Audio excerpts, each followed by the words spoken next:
Welcome to This Explainer. Today, we're diving into something that literally operates in the background of our minds 24/7. We often think that success, happiness, or finding that deep connection is just a matter of grinding a little harder. But what if the barrier isn't your effort at all? What if it's a quiet, totally invisible belief running the show? We're going to unpack some incredibly eye-opening insights on the psychology of self-worth and figure out exactly how our internal value dictates our external reality. So let's just jump right in with a tough question. Why do you feel the need to constantly prove your value to others? Really stop and think about your hidden motives for a second. Are you doing things just to fish for a compliment, or maybe to avoid a critique?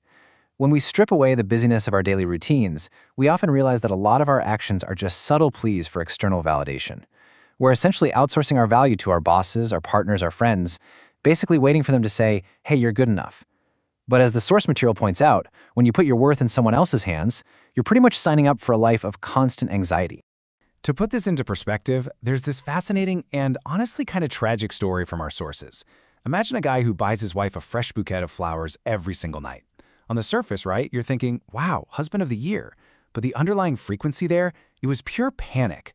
He felt so deeply unworthy of his partner that he was literally trying to purchase her affection every single day. And the result? The relationship absolutely suffocated under the weight of his insecurity. It ended in a messy divorce and legal battles. It just goes to show you absolutely cannot compensate for a lack of internal worth with grand external gestures. It just doesn't work. Which brings us to Section 1, the hidden mental block. Now look at this stat, 90%. Researchers looked at thousands of people trying to build better lives, and they found that an overwhelming 90% of the mental breaks preventing our success come down to feelings of unworthiness. It's wild. The vast majority of our self-sabotage, whether we're talking about money, health, or relationships, comes right back to this one foundational crack. We want the promotion, we want the loving partner, but there's a mechanism in our minds acting like an emergency brake whenever we get too close. It's not that you can't do it, it's that your subconscious is actively protecting you from a reality that you deep down feel you don't deserve. So what do these brakes actually look like? Well, these right here are the invisible forces creating friction in your life. Does any of this hit close to home? Maybe you sit silently in meetings because you've convinced yourself your ideas aren't good enough. Or, oh, here's a big one, feeling immense guilt just for sitting down and doing nothing. You know that feeling where you have to fold laundry or answer emails just to earn your right to relax on a Sunday?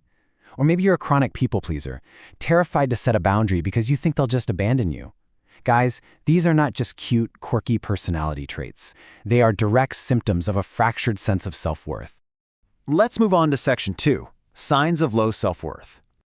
The tricky thing is, we often don't even realize we're broadcasting our insecurities to the world, but our behaviors are screaming it. Think of that person who changes their outfit 10 times before going out, constantly asking, "Does this look okay? Are you sure?"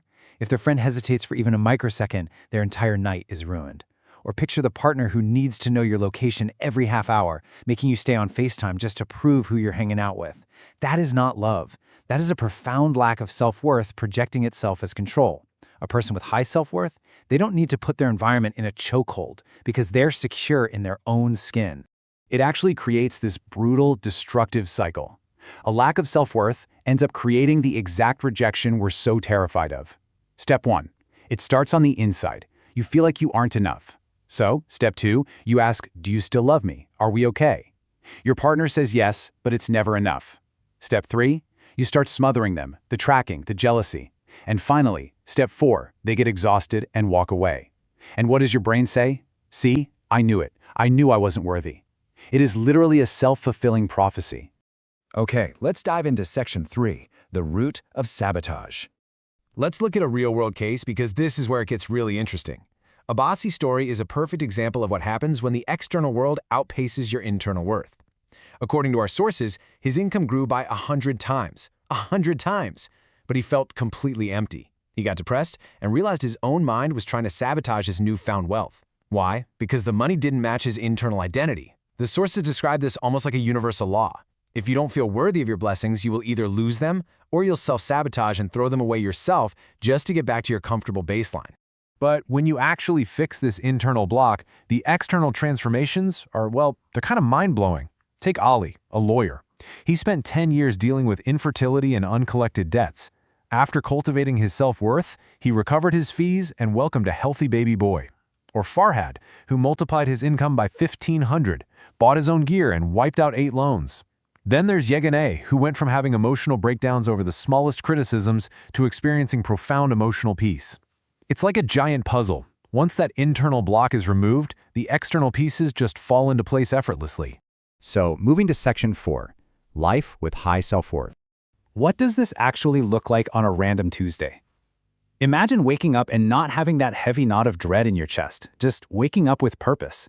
By noon, you're at work pitching your ideas confidently, completely unbothered by whether everyone in the room agrees with you. Afternoon rolls around and you actually take time for yourself. Maybe you read a book, go for a walk, and you do it without a single ounce of guilt telling you you're being selfish. And at night, you're just enjoying your family, truly present, not trying to control them or extract validation from them. It's a life of actual, genuine freedom. Now here is the absolute game changer, the shift from conditional worth to unconditional worth. Society drills it into our heads that worth is conditional, right? You're valuable if you get perfect grades, if you hit a certain number on the scale, or if your bank account looks a certain way. But the sources emphasize that worthiness has absolutely nothing to do with any of that. If you were born into this world, you are fundamentally worthy of its blessings, period, just for existing. The entire journey is basically unlearning all those false conditions we've picked up along the way. Which brings us to our final section, assessing your true value. I want you to take these next few questions really seriously. Use them as a sort of diagnostic tool for your internal world. First up, do you feel guilty when you prioritize your own comfort? Be honest, because sacrificing yourself is almost always the very first casualty of low self-worth. If you are constantly putting yourself last, treating everyone else's needs like an emergency while yours can wait, you are subconsciously telling yourself that you don't matter. And guess what? Eventually, the world is going to treat you exactly the way you treat yourself. Question number 2.